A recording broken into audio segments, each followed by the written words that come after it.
ആത്മാക്കളുമായിട്ട് സംസാരിക്കാൻ ആർക്കാണ് താല്പര്യം കുറവുള്ളത്? നമ്മുടെ ഉറ്റവരും മുടിയവരുമായ നമ്മൾ സ്നേഹിച്ചു കൊണ്ടു നടന്ന ഒരുപാട് ആൾക്കാരോട് സംസാരിക്കാൻ നിങ്ങൾക്ക് താല്പര്യമുണ്ടെങ്കിൽ ഞാനൊരു ഇലക്ട്രോണിക് ഡിവൈസ് നിങ്ങളെ പരിചയപ്പെടുത്താം. അതിൻ്റെ പേരാണ് EVP.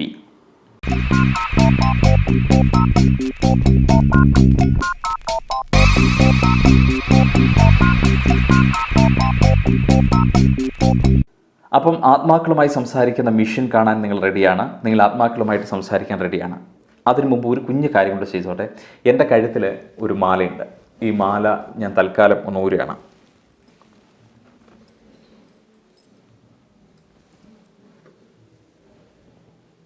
ഞാൻ ഈ വൈൻ ഗ്ലാസിൻ്റെ ഉള്ളിൽ ഒന്ന് ഡ്രോപ്പ് ചെയ്യുകയാണ്. തൽക്കാലം ഇത് ഇവിടെ തന്നെ ഇങ്ങനെ ഇരിക്കട്ടെ. ഞാനതിൻ്റെ എൻഡിൽ പറയാം എന്തിനാണ് ഞാൻ മാല ഇങ്ങനെ ഊരി വെച്ചതെന്ന്.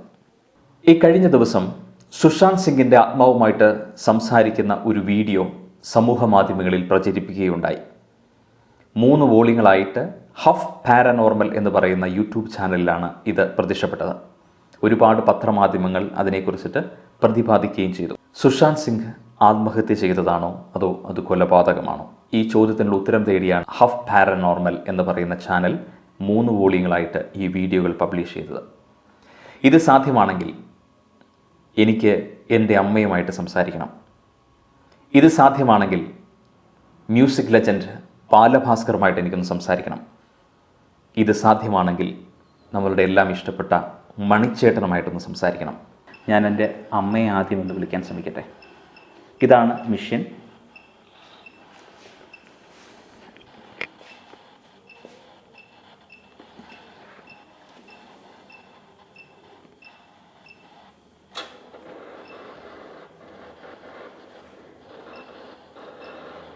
Anybody's here?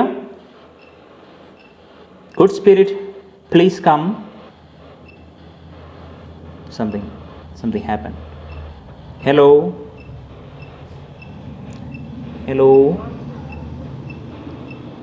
Oh, something എന്തോ ഒരു മ്യൂസിക് കേട്ടിട്ടില്ലേ? Hello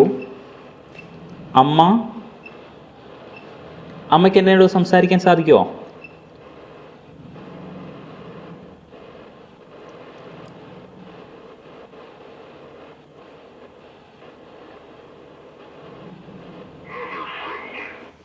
yes. ഓ, ഹലോ.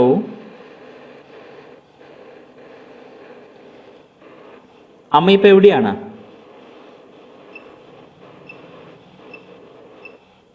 ഇതൊക്കെ ഫ്രീക്വൻസി ലെവലും കാര്യങ്ങളാണ് കംപ്ലീറ്റ്. ഓക്കെ,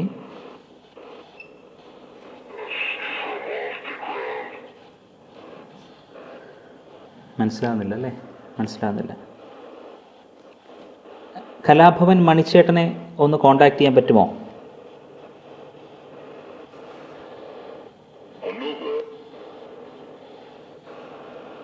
എന്താ അനൂപാന്ന്? ബാലഭാസ്കറിനെ കോണ്ടാക്ട് ചെയ്യാൻ പറ്റുമോ? Hello, anybody's here? Anybody's here? Good spirit, please come. Good spirit, please come. Good spirit, please come.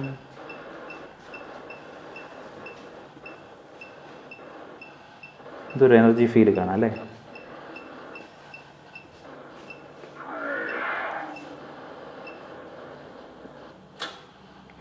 ഇനി ഈ വീഡിയോ ഷെയർ ചെയ്യുന്ന 20 പേർക്ക് ഞാനുമൊത്ത് ഒരു ലൈവ് വെബിനാറിന് ഇഷ്ടമുണ്ടെങ്കിൽ നിങ്ങൾക്ക് ജോയിൻ ചെയ്യാം. 1848 ഫോക്സ് സിസ്റ്റേഴ്സ് എന്ന് പറയുന്ന 3 ടീനേജ് സഹോദരിമാർ ആദ്യമായിട്ട് ലോകത്തിന് മുമ്പിൽ ക്ലെയിം ചെയ്തതാണ് ഞങ്ങൾ ആത്മാക്കളുമായി സംസാരിച്ചു എന്ന്. ടെലിഗ്രാഫൊക്കെ കണ്ടുപിടിച്ചിരിക്കുന്ന ആ ഒരു കാലഘട്ടത്തിലായിരുന്നു ഇതിൻ്റെ പ്രചാരവും. ഇലക്ട്രിക് ടെലിഗ്രാഫ് എന്ന് പറയുന്നത് ചില പ്രത്യേക കോഡുകൾ ഉപയോഗിച്ചുകൊണ്ട് ദൂരെ നിൽക്കുന്ന ആളുകളുമായിട്ട് സംസാരിക്കുന്ന ഒരു സാങ്കേതിക വിദ്യയാണ്. അതായത് tap tap tap tap tap എന്നിങ്ങനെയൊക്കെയുള്ള ചില കോഡുകൾ കൊണ്ട് ആളുകളുമായി സംസാരിക്കുന്നു. ഇന്ന് നമ്മൾ ഫോണിൽ സംസാരിക്കുന്നത് പോലെ ശബ്ദങ്ങൾ കൊണ്ടായിരുന്നില്ല, കോഡ് ഭാഷകൾ ഉപയോഗിച്ചുകൊണ്ടായിരുന്നു അന്ന് സംസാരിച്ചിരുന്നത്. ഫോക്സ് സിസ്റ്റേഴ്സ് അവരുടെ ഇലക്ട്രിക് ടെലിഗ്രാഫിലൂടെ ആത്മാക്കളുമായി സംസാരിച്ചു എന്ന് ക്ലെയിം ചെയ്യുകയും അവരുടെ വീടുകളിൽ ഇത് കാണാനായിട്ട് ഒരുപാട് ആളുകൾ വരികയും അവരോട് ആരാധന മൂക്കുകയും ഒരുപാട് ആൾക്കാർ അവരുടെ ഫോളോവർ ആകുകയും അങ്ങനെ സ്പിരിച്വലിസം എന്ന് പറയുന്ന ഒരു സംവിധാനത്തിന് അവർ തിരികൊളുക്കുകയും ചെയ്തു. ഇവരുടെ പേരിലാണ് സ്പിരിച്വലിസം എന്ന് പറയുന്നതിൻ്റെ ഫൗണ്ടർ എന്ന പേരിൽ ഇന്നും അറിയപ്പെടുന്നത്. അക്കാലത്ത് ഇത്തരം വാദങ്ങളോട് സ്കെപ്റ്റിസിസമുള്ള അല്ലെങ്കിൽ സ്കെപ്റ്റിക്കായിട്ടുള്ള ഒരുപാട് ആളുകൾ എതിർത്തു വന്നുവെങ്കിലും ഇതിൻ്റെ ഉറവിടം എങ്ങനെയാണെന്നും ഏത് ആത്മാവുമായിട്ടാണ് സംസാരിക്കുന്നത്, എന്ത് സാങ്കേതിക വിദ്യയാണ് എന്ന് കൃത്യമായി തെളിയിക്കാൻ സാധിച്ചില്ല. കാരണം അന്ന് ശാസ്ത്രം വളർന്നുകൊണ്ടിരിക്കുന്ന സമയമാണ്. 18-ാം നൂറ്റാണ്ടും 19-ാം നൂറ്റാണ്ടുമൊക്കെയാണ് സയൻസിൻ്റെ വിപ്ലവകരമായ യാത്ര. അന്ന് ട്രെയിൻ കണ്ടുപിടിക്കുന്നു, ക്യാമറ കണ്ടുപിടിക്കുന്നു, ടെലിഗ്രാഫ് കണ്ടുപിടിക്കുന്നു. ഇങ്ങനെയൊക്കെയുള്ള സംവിധാനങ്ങൾ കണ്ടുപിടിക്കുന്ന സമയത്ത് മനുഷ്യന് അസാധ്യമായ പല കാര്യങ്ങളും സയൻസിൻ്റെ അല്ലെങ്കിൽ ശാസ്ത്ര സാങ്കേതിക വിദ്യകൾ കൊണ്ട് സാധ്യമാകുന്നു എന്നതുകൊണ്ട് തന്നെ ആളുകൾ ഇതും വിശ്വസിച്ചു. ഒരു പക്ഷേ മനുഷ്യൻ ആത്മാക്കളുമായി സംസാരിക്കാനുള്ള സാങ്കേതിക വിദ്യ ഡെവലപ്പ് ചെയ്തിട്ടുണ്ടാവാം എന്നുള്ള ഒരു ചിന്തയിലേക്ക് അവരും എത്തപ്പെട്ടു. പിൽക്കാലത്ത് അവർ തന്നെ ഈ ലോകത്തോട് വിളിച്ചു പറഞ്ഞു, ഞങ്ങൾ ചെയ്തത് ഒരു തമാശയാണ്, നിങ്ങളെ ഞങ്ങൾ പറ്റിക്കുകയായിരുന്നു എന്ന്. എന്നാൽ ഈ സ്പിരിച്വലിസം എന്നത് വളരെ വേഗത്തിൽ വളർന്ന് ലോകത്തിൻ്റെ ഇതര ഭാഗങ്ങളിലേക്ക് സ്പ്രെഡ് ചെയ്യപ്പെട്ടു. പക്ഷേ ഇവർ പറഞ്ഞ ഈ കാര്യങ്ങൾ സ്വീകരിക്കാൻ പലരും തയ്യാറായില്ല. അതിൻ്റെ ഒന്നാമത്തെ കാരണം എന്താണെന്ന് ചോദിച്ചാൽ, നമ്മുടെ റിലീജിയൻസുകളൊന്നും തന്നെ കൃത്യമായിട്ട് മരണപ്പെട്ടു പോകുന്ന ആളുകളുമായിട്ട് എന്ത് സംഭവിക്കുന്നു, അവർക്ക് മരണാനന്തര ജീവിതമുണ്ടോ, മരിച്ചതിന് ശേഷം അവരുമായിട്ട് കമ്മ്യൂണിക്കേറ്റ് ചെയ്യാൻ സാധിക്കുമോ എന്നുള്ളത് കൃത്യമായിട്ട് കൺവേ ചെയ്യുന്ന രീതിയിൽ, ആളുകൾക്ക് തൃപ്തിയാകുന്ന രീതിയിൽ കമ്മ്യൂണിക്കേറ്റ് ചെയ്യാൻ അവർക്ക് സാധിച്ചിട്ടില്ല, അവർക്ക് അത് ഫലിപ്പിക്കാൻ സാധിച്ചിട്ടില്ല എന്നത് തന്നെയാണ് ഇത്തരം സ്പിരിച്വലിസത്തിൻ്റെ പ്രചാരം ഏറി വന്നത്. 2ാം ലോകമഹായുദ്ധ കാലഘട്ടത്താണ് ഒരുപാട് ആളുകൾ മരണപ്പെട്ടു, അപ്രതീക്ഷിതമായി ഒരുപാട് ആളുകൾ മരണപ്പെട്ടു. ഈ സാഹചര്യത്തിൽ അവരെവിടെയാണ്, അവരുമായിട്ട് കമ്മ്യൂണിക്കേറ്റ് ചെയ്യാൻ സാധിക്കുമോ എന്ന് അവരുടെ ബന്ധുമിത്രാർത്ഥികൾ തിരയുന്ന സമയത്ത് അതിന് കൃത്യമായി ഉത്തരം കിട്ടിയതും ഇത്തരം സ്പിരിച്വലിസം എന്ന് പറയുന്ന ടെക്നിക്കുകളാണ്. 1850 വീണ്ടും ഒരു പ്രതിഭാസം സൃഷ്ടിച്ചു, ടേബിൾ ടേണിംഗ്. അതായത് ആത്മാക്കളുമായി സംസാരിക്കുന്ന സ്ഥലത്ത് ഒരു ടേബിൾ ഉണ്ടാകും. ആ ടേബിളിന് ചുറ്റും സംസാരിക്കാൻ ആഗ്രഹിക്കുന്ന ആളുകൾ ആ ടേബിളിന് ചുറ്റും കൂടിയിരിപ്പുണ്ടാവും. അവരുടെ കൈകൾ ആ ടേബിളിന് മുകളിലുണ്ടാവും. ആത്മാക്കളുമായി സംസാരിക്കുന്നതിനിടയിൽ ഈ ടേബിൾ മെല്ലെ ചലിക്കാൻ തുടങ്ങും, അത് ജെർക്ക് ചെയ്യാൻ തുടങ്ങും, അത് ഫ്ലോട്ട് ചെയ്തു എന്നുവരെയാണ് ആളുകൾ പ്രചരിപ്പിച്ചിരുന്നത്. ഇതിൻ്റെ പിന്നിലെ രഹസ്യം എന്താണെന്ന് അറിയാനായിട്ട് മൈക്കൽ ഫാരഡെയാണ് ആദ്യമായിട്ട് തുനിഞ്ഞിറങ്ങിയത്. അദ്ദേഹം തൻ്റെ ഫിസിക്സിൻ്റെ സഹായത്തോടുകൂടി ഇതിൻ്റെ പിന്നിലെ രഹസ്യം എന്താണെന്ന് മനസ്സിലാക്കാൻ ഒരുപാട് ശ്രമങ്ങൾ നടത്തി. എന്തെങ്കിലും ഒരു ബാക്ക് ഫോഴ്സോ അല്ലെങ്കിൽ ഒരു ഹൊറിസോണ്ടൽ ഫോഴ്സോ ഇല്ലാതെ ഈ ടേബിൾ മൂവ് ചെയ്യില്ല എന്ന് അദ്ദേഹം നിഗമനത്തിലെത്തി. മൈക്കൽ ഫാരഡേക്ക് 2 ചിന്തകളാണ് ഉണ്ടായത്. നമ്പർ 1, ഒന്നെങ്കിൽ ഈ ടേബിളിന് മുകളിൽ ഇരിക്കുന്ന ആളുകൾ തട്ടിപ്പുകാരായിരിക്കാം, അല്ലെങ്കിൽ ട്രിക്കുകൾ ചെയ്യുന്ന ആളുകളായിരിക്കാം. നമ്പർ 2, എന്തെങ്കിലും ഒരു ഹൊറിസോണ്ടൽ ഫോഴ്സ് ഇതിന് മുകളിൽ പതിക്കുന്നുണ്ടാവാം. ഈ 2 നിഗമനത്തിലെ ആദ്യത്തെ നിഗമനം ആരെങ്കിലും തട്ടിപ്പുകാരാണ് എന്നുള്ളത് കട്ട് ചെയ്ത് കളഞ്ഞു. കാരണം അവരാരും തട്ടിപ്പുകാരായിരുന്നില്ല. മറിച്ച് എന്ത് ഹൊറിസോണ്ടൽ ഫോഴ്സ് ആണ് ഇതിന് സംഭവിക്കുന്നതെന്ന് മനസ്സിലാക്കുന്നതിന് വേണ്ടിയിട്ട് ടേബിളിൻ്റെ അടിയിൽ ഒരു വുഡൻ പീസും റോളറുകളുമൊക്കെ ഘടിപ്പിച്ച് അതിലുണ്ടാകുന്ന ഏത് ജെർക്കുകളും വലുതായി കാണിക്കുന്ന ഒരു സാങ്കേതിക വിദ്യ ഫിസിക്സിൻ്റെ സഹായത്താൽ അദ്ദേഹം റെഡിയാക്കിയെടുക്കുകയും പിന്നീട് അത് തെളിയുകയും ചെയ്തു.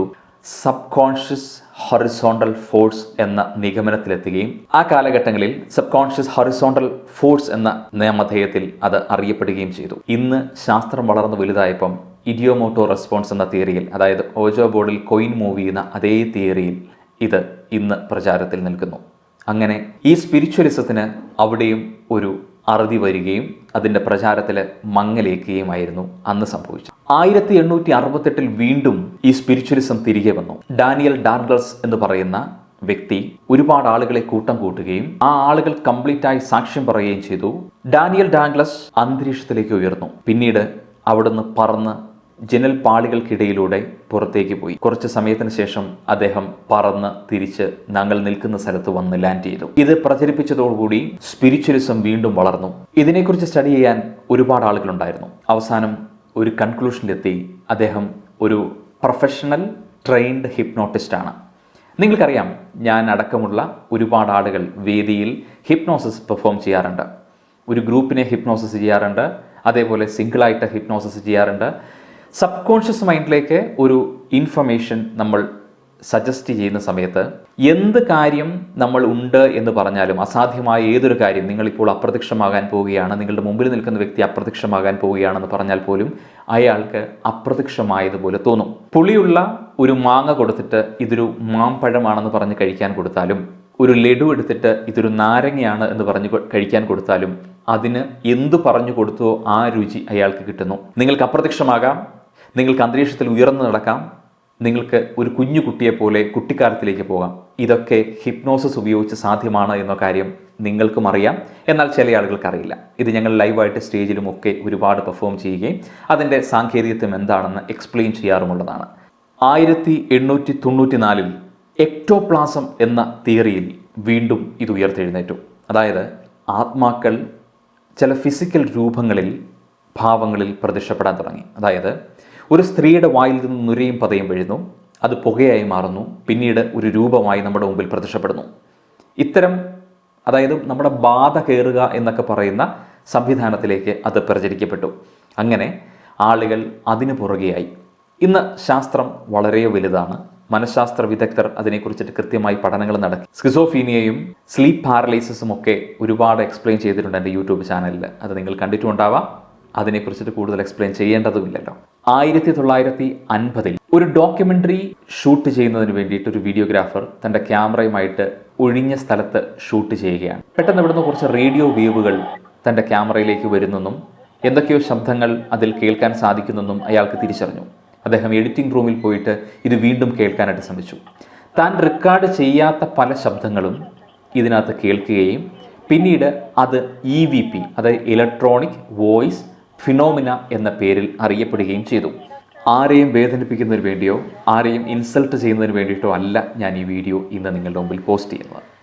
പബ്ലിക്കിന് അറിഞ്ഞിരിക്കേണ്ടതായ ചില ഇൻഫർമേഷൻ.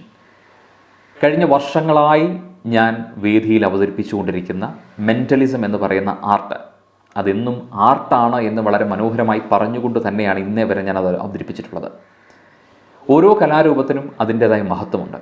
കൃത്യമായ പ്രാക്ടീസും പ്ലാനിങ്ങുകൾ കൊണ്ടാണ് അത്തരം കലാരൂപങ്ങൾ ആളുകളെ വിസ്മയിപ്പിക്കുന്നത്. ഒരിക്കലും അത് ഞാൻ ക്ലെയിം ചെയ്തിട്ടില്ല. കാരണം അത് കലാരൂപമാണെന്ന് എനിക്ക് ബോധ്യമുണ്ട്. എൻ്റെ മുമ്പിൽ നിൽക്കുന്ന ആളുകൾക്ക് ബോധ്യമില്ലെങ്കിൽ അവസാനം ഷോയുടെ എൻഡിൽ കൃത്യമായി പറയാറുണ്ട്, ഞാനും ഇത്തരം എക്സോസിസമും സ്പിരിച്വലിസമും ഓജോ ബോർഡും ഒക്കെ എൻ്റെ ഷോകളിൽ ഞാൻ പെടുത്താറുണ്ട്. എന്തിനാണ് എന്ന് ചോദിച്ചാൽ ആളുകൾ മനസ്സിലാക്കണം. ഇന്ന് നിങ്ങൾക്ക് ഈ വീഡിയോ കാണിച്ചു തന്നതുപോലെ തന്നെ കൃത്യമായി ആളുകൾക്ക് മനസ്സിലാക്കണം ഇതിൻ്റെ പിന്നിലെ സയൻസ് എന്താണ്, ഇതിൻ്റെ പിന്നിലെ തട്ടിപ്പ് എന്താണ് എന്ന്. എനിക്ക് ഈ സുശാന്തിൻ്റെ വീഡിയോ വന്നതിന് ശേഷം ഒരുപാട് ആളുകൾ എനിക്ക് മെസ്സേജ് ചെയ്തു, കോൾ ചെയ്തു, എനിക്ക് ഈ ലിങ്കുകൾ ഫോർവേഡ് ചെയ്ത് തന്നു. നിങ്ങൾക്ക് എന്തുകൊണ്ട് ഇതിനെക്കുറിച്ചൊന്ന് പറഞ്ഞുകൂടാ? രണ്ടാമത്തെ കാര്യം, നിങ്ങൾക്കറിയാം ആനിവേഴ്സറി സിൻഡ്രം എന്ന് പറയുന്ന ഒരു മാനസിക രോഗാവസ്ഥയുണ്ട്. അത് രോഗമൊന്നുമല്ല, മറിച്ച് ഒരു വ്യക്തി മരണപ്പെട്ട്, നമ്മുടെ ഇഷ്ടപ്പെട്ട, നമ്മളെ സ്നേഹിക്കുന്ന ഒരു വ്യക്തി മരണപ്പെട്ടു പോകുന്ന സമയത്ത്, ഒരു വർഷം തികയുന്ന അദ്ദേഹത്തിൻ്റെ ആനിവേഴ്സറിയോട് അടുക്കുന്ന സമയത്ത് ചില ആളുകളിൽ അവരെ കാണണം, അവരുമായി സംസാരിക്കണം, അവരുടെ ഓർമ്മകൾ ഇങ്ങനെ മനസ്സിനെ അലട്ടുക, അവരുമായിട്ടുള്ള ചിന്തകൾ ഇങ്ങനെ വരുന്ന ആനിവേഴ്സറി സിൻഡ്രം എന്ന് പറയുന്ന ഒരു സെക്ഷൻ തന്നെയുണ്ട്. അവരൊക്കെ പലപ്പോഴും എന്നെ ഫോണിൽ വിളിക്കുകയും എന്നോട് സംസാരിക്കാറുമുണ്ട്, എനിക്ക് ആ ആളുമായിട്ട് ഒന്ന് സംസാരിക്കാൻ സാധിക്കാമോ എന്ന്. ഇത്രയും അഭ്യസ്ത വിദ്യരായിട്ടുള്ള മലയാളികളുള്ള ഈ കേരളത്തിൽ എന്തുകൊണ്ടാണ് ഇത്തരം മൂഢമായ ചിന്താഗതികൾ മനസ്സിൽ കൊണ്ടുപോകുന്നത്? ഒരുപക്ഷെ അവരുടെ മനസ്സിൽ ഇഷ്ടം കൊണ്ടായിരിക്കാം, അവർക്കൊന്ന് സംസാരിക്കാൻ സാധിച്ചിരുന്നെന്നുള്ള അവരുടെ മനസ്സിൻ്റെ ആഗ്രഹം കൊണ്ടായിരിക്കാം. പക്ഷേ ഇത് മുതലെടുക്കുന്ന, ഇത് ബിസിനസ്സാക്കുന്ന ഒരുപാട് ആളുകളുണ്ട്. ചിലപ്പം മോശമായ കമൻറ്റുകൾ ഇതിനിടയിൽ വന്നേക്കാം. അതെന്നെ സംബന്ധിച്ചോളം എനിക്കൊരു പ്രശ്നമേ അല്ല. മറിച്ച് ഞാൻ ഈ വൈൻ ബോട്ടിൽ ഇവിടെ വെച്ചതിൻ്റെ പിന്നാമ്പുറം എന്താണെന്ന് ചോദിച്ചാൽ, ഇതിലിരിക്കുന്ന മാല ആരെങ്കിലും ഒരാൾ ക്ലെയിം ചെയ്ത് ആത്മാവിനെ വിളിക്കാൻ സാധിക്കുകയാണെങ്കിൽ, എൻ്റെ അമ്മയുമായിട്ട് എനിക്ക് സംസാരിക്കാൻ സാധിക്കുകയാണെങ്കിൽ ഈ മാല നിങ്ങൾക്കുള്ളതാണ്. ആർക്കെങ്കിലും ഉണ്ടെങ്കിൽ വരാം. ഞാൻ 3 മാസം സമയം തരും. ഈ വീഡിയോ പോസ്റ്റ് ചെയ്തതിന് ശേഷമുള്ള 3 മാസം സമയം ഞാൻ നിങ്ങൾക്ക് തരും. നിങ്ങൾക്ക് വരാം. ഈ മാല ഞാൻ ഇനി അങ്ങോട്ട് കഴുത്തിൽ അണിയുന്നുമില്ല. 3 മാസത്തിന് ശേഷമായിരിക്കും ഞാൻ ഈ മാല തിരിച്ച് എൻ്റെ കഴുത്തിൽ അണിയുക. ഇത് ഒരു വെല്ലുവിളിയല്ല, മറിച്ച് ഇതൊരു കുഞ്ഞു ചലഞ്ചാണ്. ഇതിൻ്റെ രഹസ്യം എന്താണ്? ലോ ഫ്രീക്വൻസി മുതൽ അൾട്രാ ഫ്രീക്വൻസി വരെയുള്ള വേവുകളാണ് സിഗ്നലുകളാണ് നമ്മൾ കമ്മ്യൂണിക്കേഷന് വേണ്ടി ഉപയോഗിക്കുന്നത്. നമ്മുടെ റേഡിയോയും വയർലെസ്സും ഒക്കെ ഉപയോഗിക്കുന്ന റേഡിയോ വേവ്സുകൾ, അതിനേക്കാട്ടിൽ കുറച്ചുകൂടി മുകളിലാണ് മൊബൈൽ ഫോണിന് വേണ്ടി ഉപയോഗിക്കുന്ന മൈക്രോ സിഗ്നലുകൾ, അല്ലെങ്കിൽ ടെലിവിഷന് വേണ്ടി ഉപയോഗിക്കുന്ന സിഗ്നലുകൾ, അല്ലെങ്കിൽ ഇൻ്റർനെറ്റിന് വേണ്ടി ഉപയോഗിക്കുന്ന സിഗ്നലുകൾ. ഇത്തരം സിഗ്നലുകൾ ഫോക്സ് സിസ്റ്റേഴ്സ് ആ കാലഘട്ടങ്ങളിൽ ഇത്തരം മീഡിയൻഷിപ്പുകൾ നടത്തിയിരുന്ന സമയങ്ങളിൽ അവരുടെ ഇലക്ട്രിക് ടെലിഗ്രാഫിൽ വന്നുകൊണ്ടിരിക്കുന്ന സിഗ്നലുകൾ ഇങ്ങനെയാണ് എന്ന് പ്രചരിപ്പിച്ചു. നമുക്കറിയാം, പണ്ട് കാലങ്ങളിൽ നമ്മൾ റേഡിയോയുടെ ബാൻഡുകൾ റൊട്ടേറ്റ് ചെയ്യുന്ന സമയത്ത് ചില നിലയങ്ങളിലെ ശബ്ദങ്ങൾ കയറി വരും. ചിലപ്പോൾ പല സ്ഥലങ്ങളിലെ എവിടുന്നൊക്കെയോ കമ്മ്യൂണിക്കേറ്റ് ചെയ്യുന്ന സാധനങ്ങൾ ഇതിൽ മിക്സായി പോകാറുണ്ട്. എന്നാൽ ഇന്ന് സാങ്കേതികവിദ്യ വളർന്നു. അത്തരം സിഗ്നലുകളെ അതിൻ്റെ കൃത്യമായ പാത്തിലൂടെ തന്നെ റിസീവ് ചെയ്യുന്ന മോഡം സിസ്റ്റങ്ങളും കാര്യങ്ങളും ഒക്കെ വരികയും ആ സിഗ്നലുകളെ എങ്ങനെ എൻകോഡ് ചെയ്യണമെന്നതിനെക്കുറിച്ചിട്ട് ശാസ്ത്രീയമായ പഠനങ്ങൾ നടത്തുകയും ഒക്കെ ചെയ്തിട്ടുണ്ട്. എന്നാൽ ഈ സുശാന്തമായിട്ട് ഇങ്ങനെ സംസാരിക്കുകയും അദ്ദേഹം സംസാരിക്കുന്നത് പോലെയുള്ള മറുപടികൾ തരികയും ഒക്കെ ചെയ്യുന്നത് എങ്ങനെയാണ്? പൂർണ്ണമായിട്ടും അത് സുശാന്തല്ല. 2 പ്രീ റെക്കോർഡഡ് വീഡിയോകളാണ്. അത്തരം ആപ്ലിക്കേഷനുകൾ നമ്മളുടെ ഗൂഗിൾ പ്ലേ സ്റ്റോറിൽ അവൈലബിൾ ആണ്. EVP എന്ന് പറഞ്ഞ് സെർച്ച് ചെയ്താൽ നിങ്ങൾക്ക് ഇഷ്ടം പോലെ ആപ്പുകൾ കിട്ടും.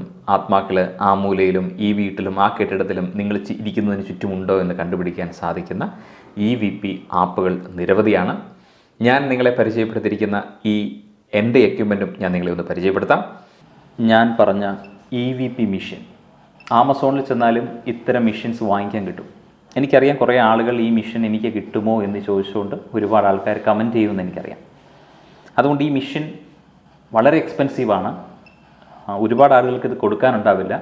ഞാൻ ഈ മെഷീൻ വളരെ ക്ലോസ് ആയിട്ട് കാണിക്കാമെന്നുണ്ടെങ്കിൽ ഞാൻ ഈ മെഷീൻ കുറച്ചുകൂടി ഡീറ്റെയിൽ ആയിട്ട് കാണിക്കാം.